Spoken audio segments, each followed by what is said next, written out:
નર્મદા જિલ્લાના સાગબારા તાલુકામાં જે આદિવાસી સમાજના ખેડૂતો વર્ષોથી જમીન ખેડતા હતા, પરંતુ વન વિભાગ દ્વારા તેમને જે અટકાવવામાં આવી રહ્યા છે, આને લઈને વિવાદ ચાલી રહ્યો છે ને આ બાબતે આદિવાસી સમાજના યુવાન અખિલ ચૌધરી મેદાને આવ્યા છે ને આદિવાસી સમાજના જે વન અધિકાર અધિનિયમ છે તેનું હનન થતું હોય તેવા આક્ષેપ તેમણે લગાવ્યા છે અને કહ્યું છે કે ઉકાઈ ડેમના વિસ્થાપિતો સાથે સરકાર અન્યાય કરી રહી છે। શું મામલો છે, વિગતે વાત કરીએ। વૈષ્ણવજન તો તેને કહીએ જે પીડ પરાઈ જાનાને રે। દર્શક મિત્રો, નવજીવન ન્યૂઝમાં આપનું સ્વાગત છે। હું છું ફૈઝાન। જે રીતે નર્મદા જિલ્લાના સાગબારા તાલુકામાં છેલ્લા ઘણા દિવસોથી ખેડૂતો હડતાળ પર આંદોલન પર બેઠા છે, કેમ કે તે પાછળનું કારણ છે વર્ષોથી ત્યાં ખેડૂતો જમીન ખેડતા હતા, પણ હવે વન વિભાગ દ્વારા તેમને અટકાવવામાં આવી રહ્યા છે ને આને લઈને સાંસદ મનસુખ વસાવા પણ થોડા દિવસ પહેલાં આંદોલન પર ઉતર્યા હતા। થોડા દિવસ પહેલાં કોંગ્રેસના ધારાસભ્ય અનંત પટેલ અને ધારાસભ્ય તુષાર ચૌધરી પણ ખેડૂતોના સમર્થનમાં ધરણા પર બેઠા હતા ને આજે પરિસ્થિતિ દિવસે વિકટ બનતી દેખાઈ રહી છે, તેને લઈને હવે આદિવાસી સમાજના સામાજિક આગેવાનો પણ મેદાને આવ્યા છે ને જે અધિકારો આદિવાસી સમાજને વન અધિકાર અધિનિયમ હેઠળ મળ્યા છે તેને લઈને વાત કરવામાં આવી રહી છે। 15મી ઓગસ્ટે આજે દેશભરમાં હર્ષોલ્લાસ સાથે પર્વની ઉજવણી થઈ, પણ જે આદિવાસી સમાજ સાથે વન વિભાગ દ્વારા કરવામાં આવી રહ્યું છે તે મામલે આદિવાસી સમાજના સામાજિક યુવા આગેવાન અખિલ ચૌધરીનું નિવેદન સામે આવ્યું છે, જેમાં તેમણે કેટલાક સણસણતા સવાલો પ્રશાસન સામે ઉઠાવ્યા છે। સાથે જ ઉકાઈ ડેમ બનાવવા માટે આ આદિવાસી સમાજના લોકોએ પોતાની જમીન છે તે વિકાસ માટે આપીને વિસ્થાપિત થયા, પણ આજે એ લોકોને જમીન ખેડવા દેવામાં ન હતા। તેમણે સવાલ ઉઠાવતા શું કહ્યું તે સાંભળો। નમસ્કાર સાથીઓ, અખિલ ચૌધરી, આદિવાસી કર્મશીલ।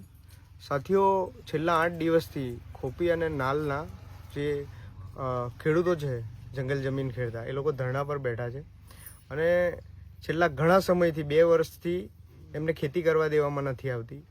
સાથીઓ, વન અધિકારનો જે કાયદો છે એ કાયદાની પ્રસ્તાવના એવી છે કે હજારો વર્ષોના આદિવાસીઓ પર થયેલા અન્યાય અને અત્યાચારને ન્યાયમાં પરિવર્તિત કરવા માટે વન અધિકારનો કાયદો બનાવવામાં આવેલો, પણ આજે 15મી ઓગસ્ટ છે અને લગભગ આપણે જોઈએ તો આઝાદીના 80 વર્ષો જેવા થયા છે।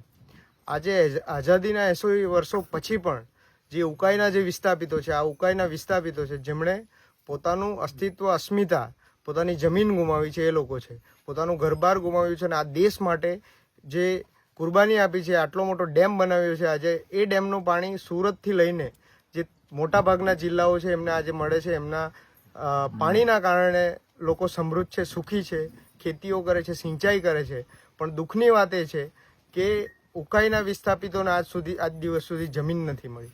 કારણ કે સાથીઓ, વન અધિકાર કાયદો એ બહુ સ્પષ્ટ કહે છે, એમાં કોઈ ગામ, રાજ્ય કે કોઈ બોર્ડર નથી।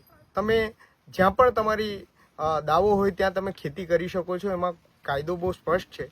છતાં પણ રાજકીય રમત કરીને અંદર આ ખેડૂતોને ખેતી કરતા રોકવામાં આવી રહ્યા છે। એમાં બહુ સ્પષ્ટ છે કે વન વિભાગ જે છે અહીંના સુરત જિલ્લાનું અને નર્મદા જિલ્લાનું, એ એક નેતાના ઇશારે કામ કરી રહ્યું છે। વન વિભાગ જે છે એ બહુ સ્પષ્ટ છે।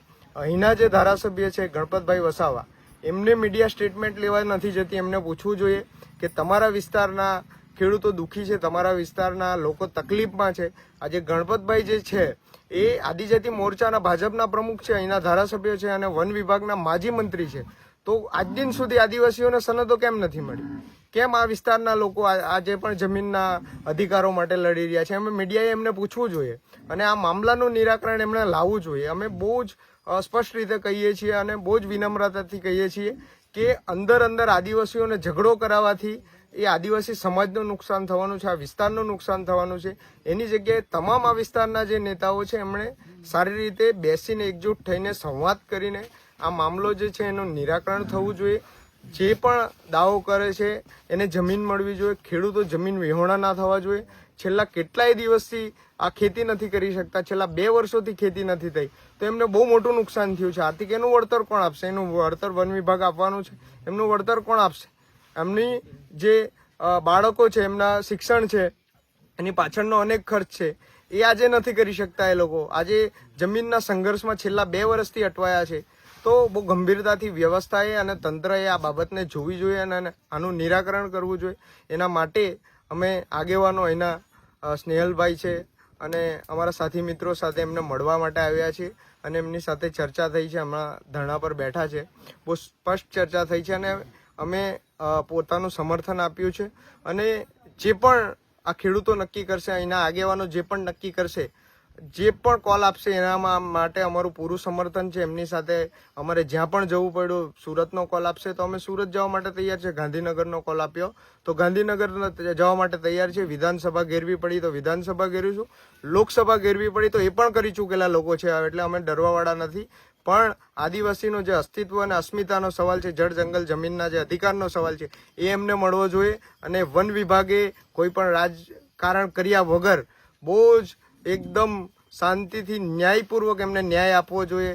બાકી આદિવાસીઓને વ્યવસ્થા ન્યાય નહીં આપશે તો આદિવાસીઓ ક્યાં જશે, કોની પાસે રજૂઆત કરશે, કોને સાંભળશે? એટલે વ્યવસ્થાથી આ મામલે બહુ ગંભીરતાથી વિચારવું જોઈએ અને ન્યાય આપવો જોઈએ એવી અમારી બહુ વિનમ્રતાથી માંગણી છે.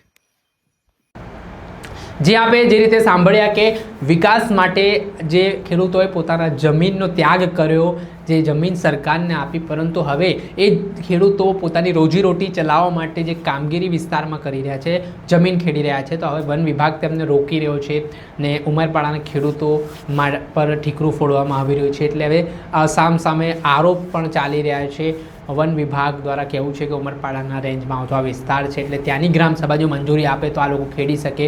પરંતુ આ વિવાદ છે તે હવે દિવસે ને દિવસે મોટો બનતો દેખાઈ રહ્યો છે. જોવાનું રહ્યું કે આ બાબતે ક્યારે નિરાકરણ આવે છે. દર્શક મિત્રો, આવા જ વિડીયો જોવા માટે નવજીવન ન્યૂઝ જોતા રહો, લાઇક કરો અને વધુમાં વધુ શેર કરો.